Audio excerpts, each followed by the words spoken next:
ITI electrical adventure channel में दोस्तों आपका स्वागत है। बहुत बड़ी खुशी खबरी की बात है कि ये इंडियन नेवी ट्रेडमेट की वैकेंसी आ रही है 2 साल बाद।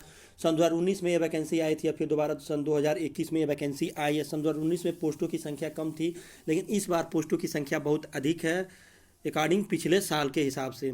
लेकिन ये देखिए, बहुत बड़ी खुशी की बात है कि इस लॉकडाउन के बाद से ये एक वैकेंसी आई है, केंद्र सरकार की बहुत अच्छी आई है। जो ITI कैंडिडेट हैं उसके लिए, इसके लिए एलिजिबल है। इस वीडियो में हम बात करेंगे कौन इस फॉर्म को अप्लाई कर सकता है, एज कैटेगरिया क्या है, कितना एज का है तो भर सकते हैं आप, ट्रेड के बारे में, साथ में सिलेबस क्या होगा, सिलेक्शन प्रोसेस क्या होगा, सारे पे डिटेल से बात करेंगे। थोड़ा सा लंबा वीडियो खींच सकता है। अगर आप इच्छुक हैं इस वैकेंसी के लिए तो आप वीडियो पे बने रहिए और फुल नोटिफिकेशन का एनालिसिस करिए, तब जाके अप्लाई करिए। इसका स्टार्टिंग डेट रहेगा फार्म का 22 फरवरी। ठीक है, ये इंडियन नेवी के द्वारा ग्रुप सी की नौकरी है, ग्रुप सी की है। ठीक है, ऑनलाइन फॉर्म देखिए, आपको ये ग्रुप सी के लिए आपको यहाँ पे हायर किया जाएगा, ग्रुप सी के लिए। और इसमें आपको काम क्या करना है इसके बारे में हम बात करेंगे। ठीक है, पहले हम बात करते हैं पे स्केल।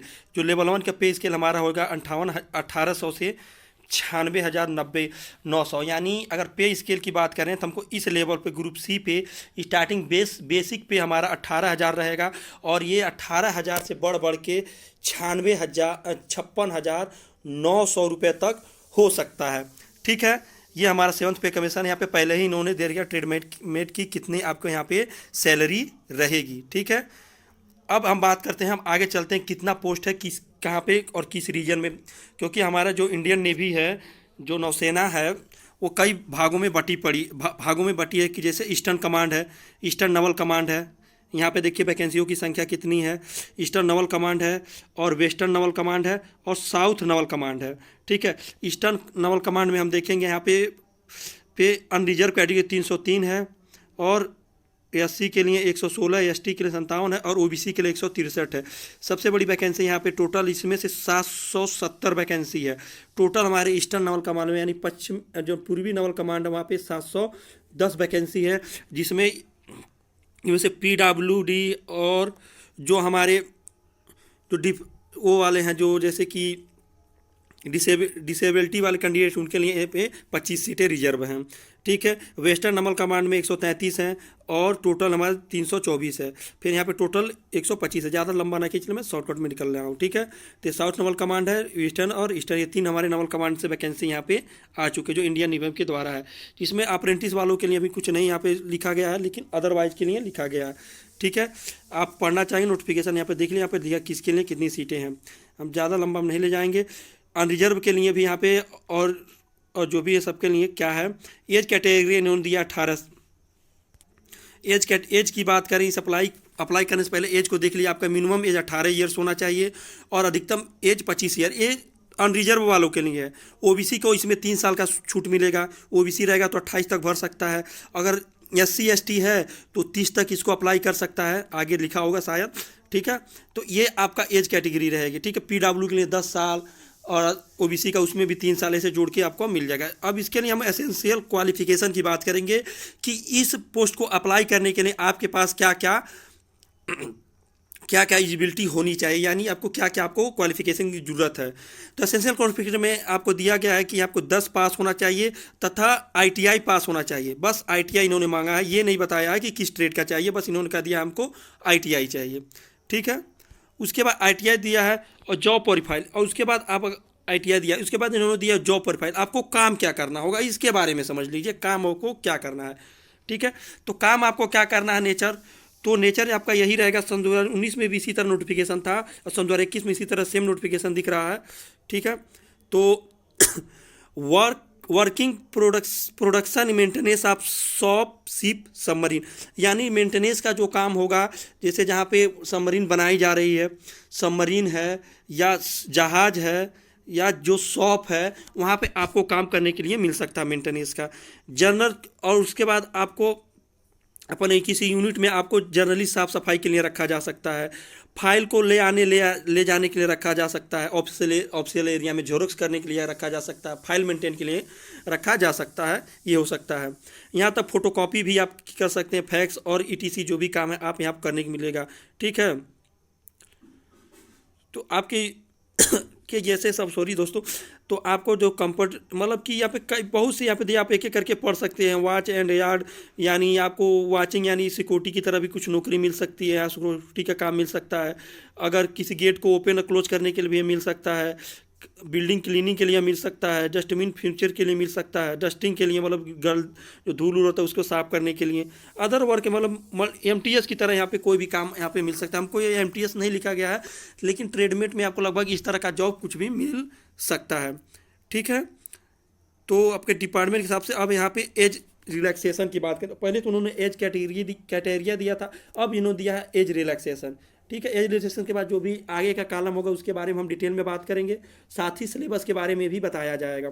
ठीक है, तो SC ST कैटेगरी के लिए यहाँ पे 5 साल 5 ईयर्स के यहाँ पे दे रखा गया है। ओबीसी के लिए 3 ईयर के लिए, PWD के लिए अनरिजर्व के लिए 10 साल, ओबीसी के लिए 10 + 3 यानी 10 साल तो उसे PW का मिलेगा प्लस 3 ईयर्स अपने ओबीसी का मिलेगा। SC ST को 15 साल मिलेगा, 5 ईयर्स अपने कैटेगरी का और 5 ईयर PW के लिए।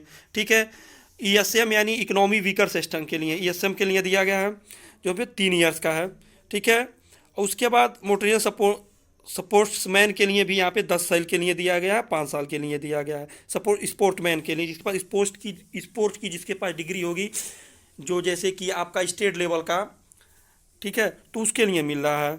फिर डिपार्टमेंट यानी जो उस डिपार्टमेंट में जैसे जो कैंडिडेट वर्क कर रहा है किसी डिपार्टमेंट में तो इसमें आना चाहता है, उसको 40 से 45 साल का रहेगा तब इसमें हो जाएगा। ठीक है, अदर भी है जानकारी, आप एक बार नोटिफिकेशन को पढ़ लीजिएगा, लेकिन हम जो भी नोटिफिकेशन इंपॉर्टेंट है मैं वो देता रहूँगा। ठीक है, दे दिया हूँ। एग्जाम फीस की बात करें तो एग्जाम फीस आपके यहाँ पे रहेगा 250 रुपया।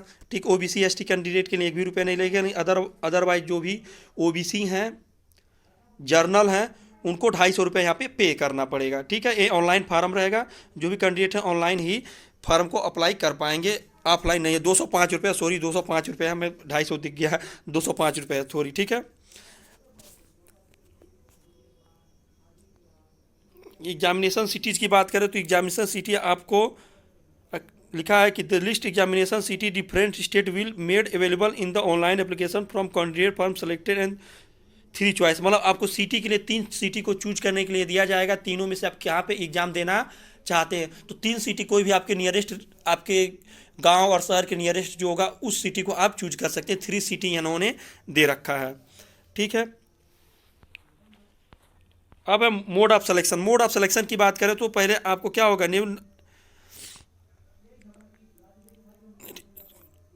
ठीक है, तो यहाँ पे स्क्रीनिंग एप्लीकेशन ही होगा, फिर स्कीम एग्जामिनेशन। एग्जामिनेशन की सिलेबस की बात करें तो यहाँ पे ITI लिखा है, matriculation ITI in both English and Hindi accepted, यानी general English accepted.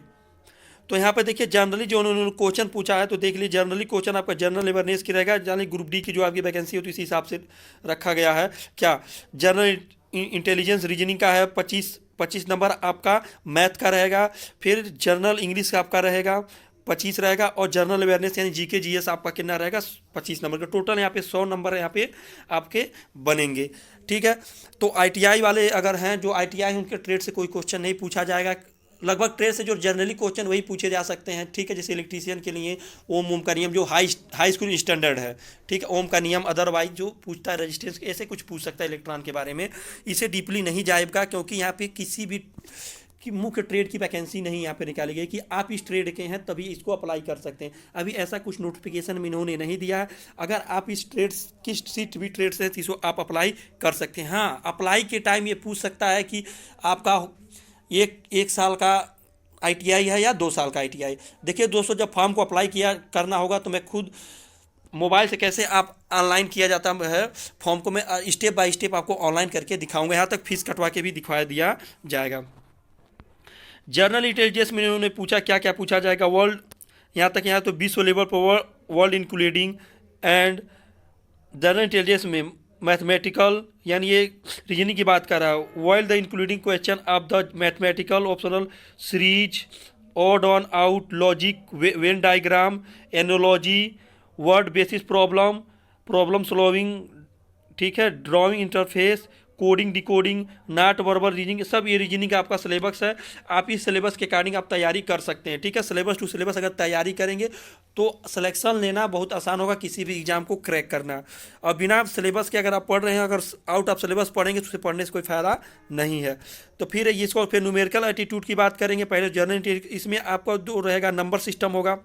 Number system तो कॉमन है। Number system, time and work, mensuration इन्होंने जोड़ लिया है, अनुपात समानुपात, रेशियो एंड प्रोपोर्शन दे दिया है, एवरेज दे दिया, प्रॉफिट एंड लॉस दे दिया है, discount, percentage, time and distance, simple and compound interest, chart, टेक्नोमेट्री, geometry, etc. यानी इनका सिलेबस बड़ा लंबा है। 25 क्वेश्चन के लिए लगता है 25 ये इन्होंने उठा के रख दिया है कि 25 टॉपिक यहाँ 25 चैप्टर रख दिया गया टोटल। अब कुछ में पूछेंगे पता नहीं, सिलेबस बड़ा लंबा रख रखा है। फिर इसी तरह इन्होंने दे दिया जनरल नॉलेज के लिए भी दे रखा है, जनरल अवेयरनेस के लिए देख लीजिए। तो इसका तो पोर्शन बहुत लंबा है, अगर आप पढ़ते रहे तो क्या कभी आपका जनरल जीके जीएस पूरा ही नहीं हो पाएगा, ये तो कंफर्म है, क्योंकि हर दिन जीके जीएस बढ़ता जा रहा है। तो जीके जीएस के लिए लगे India and is the near by country. मतलब इन्होंने जीके जीएस जो पूछेगा इंडिया से पूछेगा, फिर इसके नियर बाई जो कंट्री हैं, बोरिंग कंट्रीज यानी जैसे इसके पड़ोसी देश हैं उसके बारे में पूछ सकता है। जीएस समिट है, नेपाल का राष्ट्रपति कौन है, मुद्रा क्या है, या पाकिस्तान का जो नियरेस्ट कंट्रीज हैं जिसके भारत के अच्छे से संबंध है या बहुत ख़राब संबंध है, इन दोनों से क्वेश्चन उठा सकते हैं, ठीक है। डिसिप्लिन कस्ट, फिर से यहाँ से आपके संविधान से पूछेगा, साइंस एंड रिसर्च से पूछेगा क्वेश्चन। ऐसा कुछ क्वेश्चन इन्होंने दे रखा है। एक बार आप सिलेबस को आराम से देख लीजिएगा। डेट ऑफ एग्जामिनेशन के लिए इन्होंने कुछ नहीं दिया। इन्होंने कहा कि आप जॉइन इंडियन नेवी गवर्नमेंट पे हमेशा विजिट करते रहिए और जो भी डेट होगा आपको पता चल जाएगा। आगे देखते हैं नेक्स्ट में क्या दिया इन्होंने। फिर दिया प्रोफेशनल अपॉइंटमेंट लेटर भी इन्होंने दिया है। फिर डॉक्यूमेंट वेरिफिकेशन के लिए ये लोग ITI कैंडिडेट जो भी आपका कैंडिडेट वो तो लगेगा, ठीक है। ओपनिंग डेट आपका क्या रहेगा? ओपनिंग डेट आपका एग्जाम देखिए 22 फरवरी है। आपका फार्म का भी स्टार्ट हो रहा है 22 फरवरी। और आपको एक और बात बता दूं, मुंबई डॉकयार्ड में वहाँ पे इलेक्शन चल रहा है, कल इलेक्शन है और आज इसका नोटिफिकेशन आ रहा है। इसका कुछ संबंध है क्या है कुछ पता नहीं, ठीक है। तो उस तरह आप देखने की कोशिश। Online opening the online registration portal आपका 22 तारीख को खुलेगा और क्लोजिंग एप्लीकेशन रजिस्ट्रेशन पोर्टल 7 मार्च को ये बंद हो जाएगा। सुबह 10 बजे से खुलेगा और 7 मार्च को 5 बजे ये क्या हो जाएगा आपका बंद हो जाएगा, ठीक है। बहुत कम समय इन्होंने दिया, लगभग 20 दिन का भी नहीं समय दिया है, ठीक है। बहुत कम समय इन्होंने दिया है। और यहाँ पे फिर गाइडलाइन इन्होंने दिया कैसे कैसे आपको यहाँ पे जाना, कैरियर पॉइंट पे जाना, इंडियन नेवी पे जाना है। इसके लिए आप चिंता मत कीजिए, हम इसके लिए वीडियो स्टेप टू स्टेप बता देंगे। और इन्होंने देखिए क्या क्या आप अप्लाई करने के लिए क्या क्या इन्होंने दिया है। कहा है कि मतलब कि आपका किस किस KB का आपका फ़ोटो होना चाहिए, 20 से 50 KB का साइज़ का फोटोग्राफ होना, JPG, PDF, PNG, ये सब यहाँ पे दे रखा है। अगर आप जब फार्म ऑनलाइन हम करेंगे तो आपको एक एक स्टेप टू स्टेप सब बताते चले जाएंगे, ठीक है। आज के लिए इतना। फिर कोई दिक्कत आप कमेंट बॉक्स में पूछ सकते हैं, ठीक है। बहुत अच्छी वैकेंसी आई है। आज के लिए बस इतना ही। फिर मिलते हैं नेक्स्ट किसी जॉब या किसी सब्जेक्ट पे बात करने के लिए। Bye bye, take care, see you.